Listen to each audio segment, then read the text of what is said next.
السلام عليكم ورحمة الله وبركاته. أعوذ بالله من الشيطان الرجيم. بسم الله الرحمن الرحيم. إنا نحن نزلنا الذكر وإنا له لحافظون. الحمد لله الذي أنزل على عبده الكتاب ولم يجعل له عوجا، والصلاة والسلام على سيدنا محمد صلى الله عليه وسلم، بعث للعالمين نذيرا وسراجا، وعلى آله وأصحابه المتمسكين بالقرآن شرعة ومنهاجا. أما بعد، اللهم رب يسر ولا تعسر، رب زدنا علما وحلما وفهما وعقلا وأدبا وإيمانا كاملا، رب تمم بالخير والسعادة، رب تمم بالخير والسعادة. پیارے اور دل عزیز بچوں، آپ لوگ کیسے ہیں؟ خیریت و عافیت سے ہوں گے؟ اللہ تعالی کا فضل و کرم سے میں بھی خیریت سے ہوں، الحمدللہ علی کل حال۔ ابھی ہم بالخصوص تفسیر کا کلاس میں جمع ہو گئے ہیں۔ فن التفسیر تو آپ لوگ بہت پہلے ہی سن رہے ہیں۔ فن التفسیر میں کئی کتابیں بھی پڑھ چکے ہیں۔ U5 میں قرآن کی ایک چھوٹی تفسیر تھی، پھر U6 میں تفسیر الجلالین پڑھے۔ ایسے کئی کتابوں کا اسلوب آپ لوگ سمجھ چکے ہیں۔ فی الحال ابھی ہم ایک نئی کتاب کے سامنے حاضر ہیں۔ امسال ہمیں فن التفسیر میں پڑھنے کی کتاب، جیسے آپ لوگ معلوم کیے ہوں گے، وہی ہے تفسیر مدارک التنزیل و حقائق التأویل۔ تفسیر النصفی نام پر مشہور ہے۔ وہ ابو البرکات حافظ الدین عبداللہ بن احمد بن محمود النصفی رضی اللہ عنہ، ان کی تصنیفات میں اہم ایک تصنیف ہے تفسیر النصفی۔ مفسر کے بارے میں بھی ہم تھوڑا بیان کریں گے۔ اس کے پہلے فن التفسیر کے متعلق ذرا سمجھنا اچھا ہوگا۔ کبھی آپ لوگ پہلے ہی سنے ہوں گے، پھر بھی تھوڑا یاد دلانا چاہتا ہوں۔ علوم القرآن میں بھی آپ لوگ تفسیر کے متعلق چرچا پڑھ چکے ہیں، سن چکے ہیں۔ تو ایک مختصر انداز میں بولتے چلوں گا، یاد دلاتے چلوں گا۔ پہلے لفظ التفسیر، وہ تفسیر کا معنی ہے ایضاح، تبیین، بیان کرنا۔ یہ تو قرآن میں ایک آیت ہے وَلَا يَأْتُونَكَ بِمَثَلٍ إِلَّا جِئْنَاكَ بِالْحَقِّ وَأَحْسَنَ تَفْسِيرًا، وَأَحْسَنَ تَفْسِيرًا۔ سورۃ الفرقان میں آیت نمبر 33 ہے وہ۔ اس میں احسن تفسیر، تفسیر کا معنی ہے بیان، تفصیل۔ اور بھی لغوی معنی ہے اس کو ابانت، کشف المغطى، جو چھپی ہوئی چیز کو باہر نکالنا۔ ایسے بہت ساری لغوی معنی ہے کلمت تفسیر کا۔ تفسیر کی تعریف، بہت سارے علماء لوگ تفسیر کی تعریف بتائے ہیں۔ ہم اس میں سے کتاب البرہان فی علوم القرآن، بدر الدین الزرکشی امام کا ہے، وہ زرکشی امام کی کتاب ہے برہان فی علوم القرآن.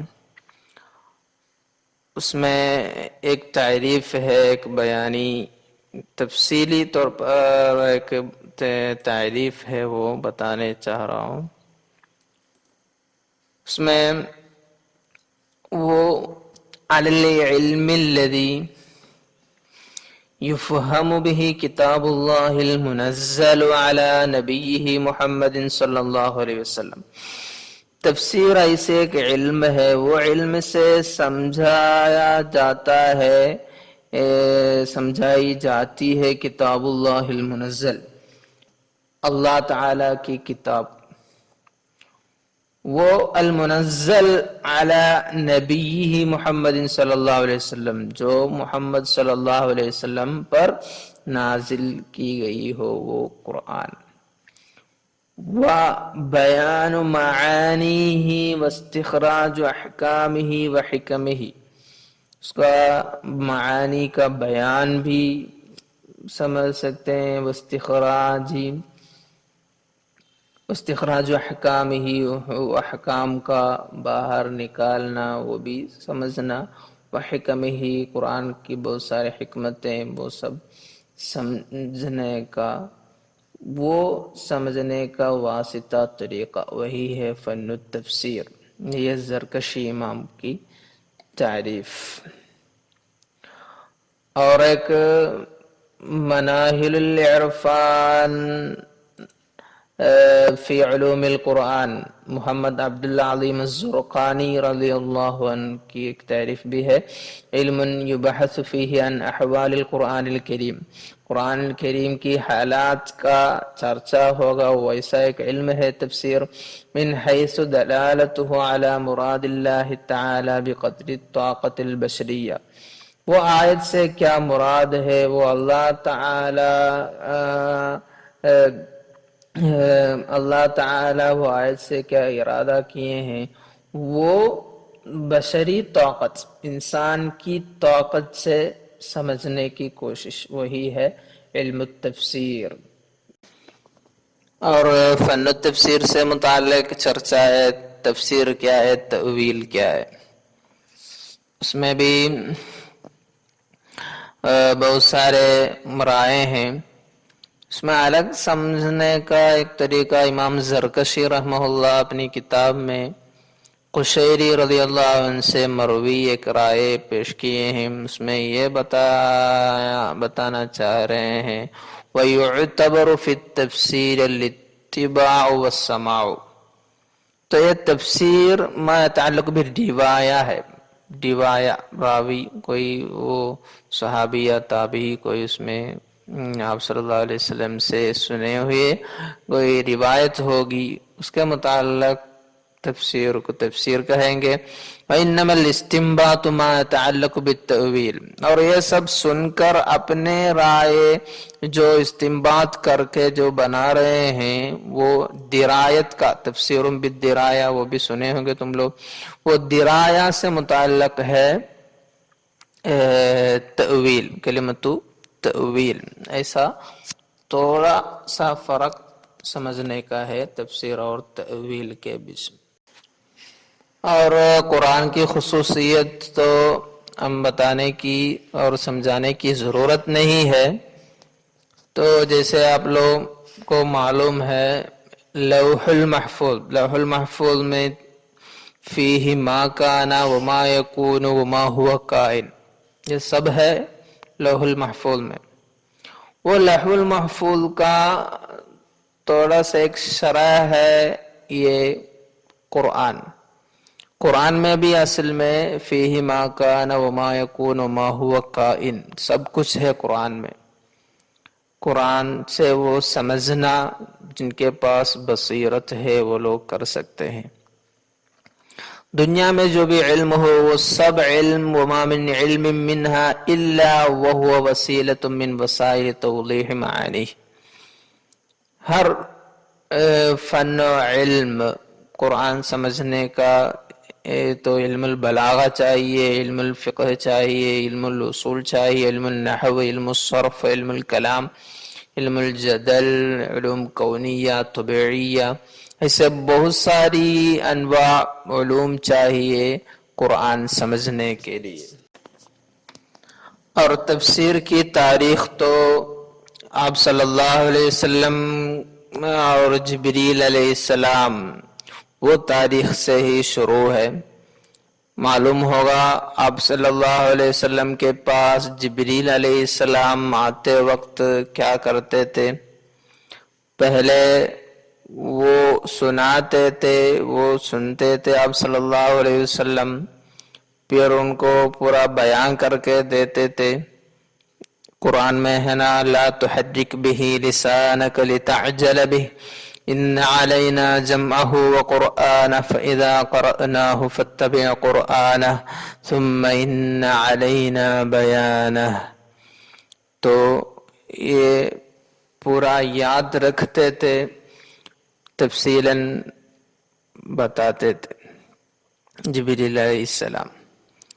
تو خاص بس آپ صلی اللہ علیہ وسلم یہ سمجھنا وہ نہیں تھی مراد، پھر کیا ہے، اللہ تعالیٰ کا حکم ہے وَأَنزَلْنَا إِلَيْكَ الذِّكْرَ لِتُبَيِّنَ لِلنَّاسِ مَا نُزِّلَ إِلَيْهِمْ وَلَعَلَّهُمْ يَتَفَكَّرُونَ، سورۃ النحل میں یہ۔ تو آپ صلی اللہ علیہ وسلم کی ذمہ داری ہے وہ مسلمانوں کو وہ بیان کر دینا، تفصیل کر دینا۔ تو پوری امت کو وہ بلا رہے ہیں، یہ قرآن کتاب انزلناہ الیک مبارک لیدبروا آیاتہ ولیتذکر اولو الالباب، یہ آیت میں بھی وہی سمجھ رہے ہم، پوری آیت پورے لوگ کو، ولیتذکر اولو الالباب، پورے لوگوں کو، آدمیوں کو یہ کیا ہے، وہ قرآن کا تدبر، اس میں وہ آیات میں سوچنا، وہ سب واجب ہے۔ قرآن بھی ہمیں سوال کر رہے ہیں، افلا یتدبرون القرآن ام علی قلوب اقفالها، تو یہ بھی قرآن کے آیات میں چرچا کرنا، سوچنا، پوری دھیان سے قرآن کی آیات سمجھنا، یہ سب کی طرف عام امت محمدیہ کو بلا رہی ہے یہ آیات سب۔ صحابہ کرام قرآن سمجھنے اور پڑھنے کا شوق بہت زیادہ رکھتے تھے۔ ابن جریر الطبری رضی اللہ عنہ کی روایت ہے، ابن عبداللہ بن مسعود رضی اللہ عنہ سے، کان الرجل منا اذا تعلم 10 آیات، 10 آیات پڑھے تو لم یجاوزہن حتی یعرف معانیہن والعمل بہن، وہ 10 آیات پار کر کے اگلے آیات پڑھنے کے لیے نہیں جائیں گے حتی یعرف معانیہن، یہ 10 آیات کا معنی پورا سمجھتے تک، والعمل بہن، وہ عمل میں لاتے تک۔ تین لوگ کیا کرتے تھے صحابہ کرام، 10 آیات پڑھے تو اس کے اندر کیا عمل ہے وہ بھی جان لیں گے، اور علم اور عمل کے ساتھ آگے بڑھتے تھے صحابہ کرام۔ اور مختصر انداز میں تفسیر کی تاریخ بتائے تو وہ 3 مرحلہ سے گزرے ہیں تفسیر۔ ایک تو فی عصر النبی صلی اللہ علیہ وسلم و صحابتہ، اور دوسرا ہے فی عصر التابعین، تیسرا مرحلہ ہے ما بعد عصر التابعین، جب یہ فن التفسیر میں تصنیف، تألیف، تدوین کی شروعات ہوئی، وہ ٹائم سے الی یومنا ھذا، ہمارا یہ زمانہ تک۔ صحابہ کرام میں تفسیر سے مشہور کم لوگ ہیں۔ سیوطی امام کتاب الاتقان میں چند صحابہ کرام کے نام بتائے ہیں، وہم الخلفاء الاربعہ، 4 خلفاء لوگ، وابن مسعود، عبداللہ بن مسعود رضی اللہ عنہ، وعبد الله بن عباس رضي الله عنه وأبي بن كعب وزيد بن ثابت رضي الله عنه وأبو موسى الأشعري وعبد الله بن الزبير رضي الله عنه. اور تفسیر میں اتنا زیادہ روایت نہیں بلکہ کم دکھ رہی ہے ان کی طرف سے، وہ ہے انس بن مالک رضی اللہ عنہ، ابو ہریرہ رضی اللہ عنہ، عبداللہ بن عمر رضی اللہ عنہ، جابر بن عبداللہ رضی اللہ عنہ، عبداللہ بن عمرو بن العاص رضی اللہ عنہ، وعائشہ ام المؤمنین رضی اللہ عنہا. ان کی طرف سے بہت کم روایات ہے تفسیر کا فن میں. اور 4 صحابہ کرام بہت زیادہ مشہور ہوئے ہیں ان کے، وہ ہے فرسٹ نمبر 1 عبداللہ بن عباس رضی اللہ عنہما، سیکنڈ عبداللہ بن مسعود رضی اللہ عنہ، تھرڈ علی بن ابی طالب رضی اللہ عنہ، فورتھ ابی بن کعب رضی اللہ عنہ. ان کی طرف سے روایات کے حساب سے یہ نام چاروں، سب سے زیادہ روایات عبداللہ بن عباس رضی اللہ عنہ سے، اسی لیے ان کا نام فرسٹ. صحابہ کرام کے زمانے میں تفسیر تو حدیث کی طرح روایات تھی، وہ روایات میں منحصر تھا، کیونکہ ان کو جو شک ہوتا ہے وہ آپ صلی اللہ علیہ وسلم سے وہ شک اتارتے تھے. اور وہ لوگ صحابہ کرام جو آپ صلی اللہ علیہ وسلم سے سنتے ہیں وہ روایات ہو کر ہاتھوں ہاتھ بدلتے تھے. تو وہ ٹائم پہ طریق الروایہ التفسیر بالروایہ ہی تھا، کوئی تصنیف تدوین نہیں ہوئی تھی. وہی تفسیر بالمأثور، تفسیر المأثور وہی قسم کی تفسیر ہے، وہی تھا صحابہ کرام کے زمانے میں، تفسیر بالروایہ میں منحصر تھا. دوسرا مرحلہ ہے عصر التابعین. صحابہ کرام کے زمانے میں قرآن میں کلمات کا اور نہیں سمجھنے کا بہت کم تھا، کیونکہ وہ اوریجنل عرب ہے. جو شک ہوتا تھا وہ لوگ آپس میں پوچھ کر، آپ صلی اللہ علیہ وسلم سے پوچھ کر وہ شک اتارتے تھے. پھر وہ زمانے بعد ان کے شاگرد لوگ، تابعین سے ان کے شاگرد لوگ کے زمانہ ہے عصر التابعین سے مراد. تو فتح مکہ کے بعد صحابہ کرام سب عالم کے الگ الگ جگہوں پر گئے اور وہاں کی دعوت دینی اور علمی میدان میں وہی لوگ سردار بن گئے تھے. تو ان کا یہ تفسیر کا علم جہاں کے ہر کونے میں پھیلنے لگا.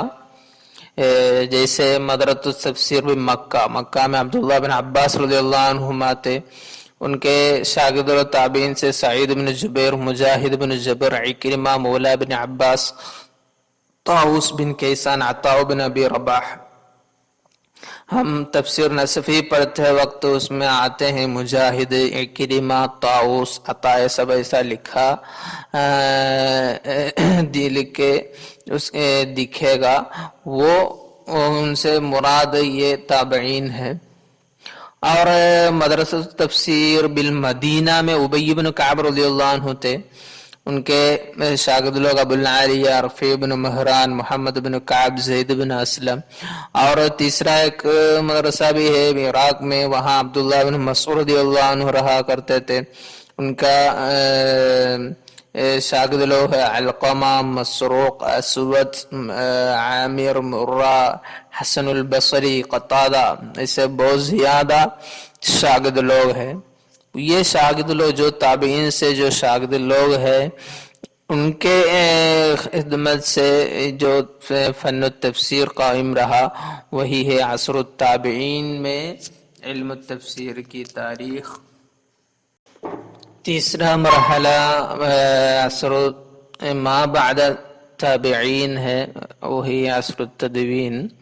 یہ تبدو مرحلہ الثالثہ کی شروعات تدوین کی شروعات سے ہیں، بولے تو وذالک فی اواخر خلافت بنی امیہ، بنو امیہ بنو امویین کی خلافت کی آخری اور اوائل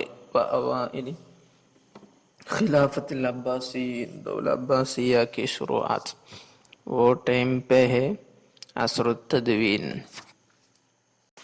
اور عصر التابعین میں تفسیر بالدرایا اس کی بھی شروعات ہوئی تھی۔ اور ادھر ایک لسٹ دیا ہوں، وہ ان میں سے اچھے رائے والی کتابیں ہیں۔ سب سے پہلے مفاتیح الغیب للفخر الرازی رحمہ اللہ، اور سکن انوار التنزیل و اسرار التأویل، بیضاوی، تفسیر بیضاوی کا نام ہے وہ۔ تیسرا ہے مدارک التنزیل و حقائق التأویل، اور وہی ہے تفسیر نصفی۔ پھر تفسیر خازن، لباب التأویل فی معانی التنزیل، البحر المحیط، غرائب القرآن، تفسیر الجلالین، السراج المنیر، اور روح المعانی، ایسا بہت ساری کتابیں ہیں۔ ان کا وہ تصنیف کا سال، وہ مفسر کا وفات کا سال بھی ساتھ دیے ہیں، وہ ترتیب سے ہیں یہ کتابیں سب۔ ابھی ہم ہمارا مفسر، ہمارے سامنے جو کتاب ہے تفسیر النصفی، وہ کتاب کا مفسر کے بارے میں بھی تھوڑا سمجھیں۔ وہ ابو البرکات حافظ الدین النصفی ہے، ان کا اصل نام ہے عبداللہ بن احمد بن محمود۔ توفی سنة 10 و700 ہجریہ، یہ ہجری سن 710 میں وفات ہوئے ہیں۔ یہ امام فقیہ حنفی، حنفی ایک فقیہ ہے، حنفی مذہب میں بہت بڑا مشہور فقیہ ہے۔ ولقبہ بھی ابو البرکات، ابو البرکات ان کا لقب ہے۔ اور یہ ظہر فی مدینہ نصف، ازبکستان میں نصف نامی سٹی میں پیدا ہوئے ہیں، اسی لیے نصفی نسبہ ہے۔ اور یعتبر احد الزہاد المتاخرین والعلماء العاملین، یہ زاہد بھی ہے، متاخر علماء سے مشہور زاہد بھی ہے، عالم عامل بھی ہے۔ یہ حرفاً مولا تھا، کیونکہ یہ مفسر تھا، متکلم تھا، علم العقیدہ میں بھی ماہر تھا، اصولی بھی تھا، اصول فقہ حدیث میں۔ من فقہاء الحنفیہ من اہل ایزج، ایزج بولے تو اصبہان اور خوزستان، یہ دونوں جگہ کے بیچ والی جگہ ہے ایزج، وہاں کا حنفی فقہاء میں سے تھے۔ وفاتہ فیہا، وہیں وہ وفات ہوئے ہیں۔ یہ نصف بھی ماوراء النہر، ماوراء النہر تم لوگ پڑھے ہوں گے، من بلاد ماوراء النہر بین جیہون و سمرقند، ان کے بیچ میں ہے اس کا اصل جغرافیکل پوزیشن نصف نامی جگہ کا۔ اور ان کا بہت ساری استاد لوگ ہیں، تتلمذ علی شیوخ کثیرین متفقہ ببلادہ علی الوجیہ الرازی وعلی شمس الائمة الکردی والسراج الثقفی والزین البدوانی، اور بہت ساری علماء لوگ سے علم حاصل کیے ہیں، اور بغداد بھی گئے تھے، ہر جگہ ان کا شرف عزت پھیل گئی ہے۔ اور کان واسع العلم کثیر المہابہ رسم فی الفقہ والاصول، فقہ اور اصول میں اونچا مرتبہ میں تھے اور ہیبت والے تھے۔ بارعا فی الحدیث، حدیث فقہ اصول سب میں وہ ماہر تھے۔ اور وعلوم لیس له نظیر فی زمانہ، بے نظیر تھا وہ، ان کا مثال بے مثال تھا وہ۔ وکان محبا للصوفیہ، صوفی لوگوں کا، علماء کا بہت زیادہ احترام کرتے تھے۔ ان کی اہم تصنیفات سے سب سے اہم ہے مدارک التنزیل و حقائق التأویل، یہ کتاب تو تفسیر الکشاف اور تفسیر البیضاوی کا مختصر ہے۔ تفسیر الکشاف میں لغوی بیان زیادہ ہے، لغوی بلاغہ، لولا الکوسج العرج لبقی القرآن بکرا۔ تو تفسیر الکشاف میں زمخشری امام قرآن کا بلاغہ پوری طرح بیان کیے ہیں، تو وہ کتاب میں جو پوائنٹس ہے وہ بھی اس میں ہیں۔ وہ تفسیر البیضاوی، بیضاوی کا اہم پوائنٹس بھی ہے، اور امام کی طرف سے بھی اور بھی پوائنٹس ہے کہ قرآن تفسیر میں، اور بھی مصنفات ہے عمدہ عقیدۃ اہل السنہ والجماعت، اور کتاب کشف الاسرار، کنز الدقائق، ایسے بہت زیادہ کتاب بھی لکھے۔ اور کتاب کی خصوصیت یہ مفسر کے مبارک منہ سے ہی ہمیں سن سکتے ہیں۔ وہ کتاب کے بارے میں یہ جملہ ہی ہے، وہ کتاب وسط فی التأویلات، وہ مفسر میں تفسیرات میں ایک میڈیم سائز کا کتاب ہے تفسیر۔ جامع لوجوہ الاعراب والقراءات، اس میں انواع الاعراب کا چرچا ہوگا، قراءت کا بھی چرچا ہوگا۔ متضمن لدقائق علم البدیع والاشارات، علم البدیع اور اسے باریک پوائنٹس بھی شامل کی گئی ہے اس میں۔ حافل باقاویل اہل السنت والجماعہ، اہل السنت والجماعہ کے مقولہ، ان کے اقوال سے بھری ہوئی ہے یہ کتاب۔ خالی من اباطل اہل البدع والضلالہ، اہل البدع والضلالہ کے اقاویل باطلہ سے محفوظ ہے یہ کتاب۔ لیس بالطویل الممل، اسے بہت زیادہ لمبی بھی نہیں، ولا بالقصیر المخل، اتنا کم بھی نہیں ہوئی جس میں کوتاہی ہو، تقصیر ہو۔ اختصرہ النصفی من تفسیر الکشاف للزمخشری، ہم پہلے بتائے یہ تفسیر الکشاف، زمخشری امام کی کتاب تفسیر الکشاف، اس کا مختصر ہے۔ پر زمخشری امام کا پہلے وہ معتزلی تھا، اسی لیے ان کا کہ تفسیر میں بھی تھوڑا اعتزال ہے، وہ اعتزالات اس میں نہیں ہے۔ انہو ترک ما فیہ من الاعتزال، اس میں جو اعتزالی عقیدہ ہے وہ سب چھوڑے ہیں۔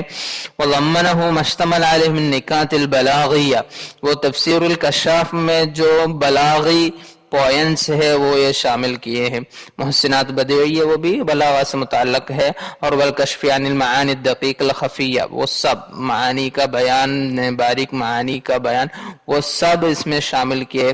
وَأَوْرَدَ فِي مَا أَوْرَدَهُ الزَّمَخْشَرِي فِي تَفْسِيرِهِ، اور تفسیر الکشاف کی خصوصیت ہے، اس میں پوائنٹس آئے تو ایک اسلوب کا استعمال کیے ہیں زمخشری امام، کیسے؟ فَإِن قُلْتَ، پھر وہ سوال پوچھیں گے، پھر قُلْتُ، پھر وہ جواب بھی بولیں گے۔ فَإِن قُلْتَ قُلْتُ کی اسلوب میں وہ پیش کیے ہیں۔ ادھر وہ نصفی امام کیا کرتے تھے، کیا کیے ہیں، اس میں ایک شرح کے بیچ میں وہ پوائنٹ لاتے ایسے ہی، وہاں فَإِن قُلْتَ قُلْتُ وہاں وہ اسلوب نہیں ہوگا۔ اور تفسیر کشاف میں ہر سورت کی آخری میں فضیلت احادیث موضوعہ فی فضائل السور، سورت کے فضیلت بیان کرنے والے زیادہ موضوع احادیث بھی ہے زمخشری امام کتاب میں، وہ بھی مصنف نہیں لائے، بتا رہے ہیں۔ مختصر و کذالک من تفسیر البیضاوی، اور بیضاوی تفسیر بیضاوی کا بھی مختصر ہے تفسیر النصفی۔ پھر قال حاجی خلیفہ، ان کے ایک رائے ہیں زین الدین ابو محمد عبد الرحمن، یہ تفسیر النصفی کا مختصر لکھے ہیں، پر وہ کتاب ہمیں نہیں ملی ہے، وہ بتا رہے ہیں لم یقع فی یدنا ھذا المختصر۔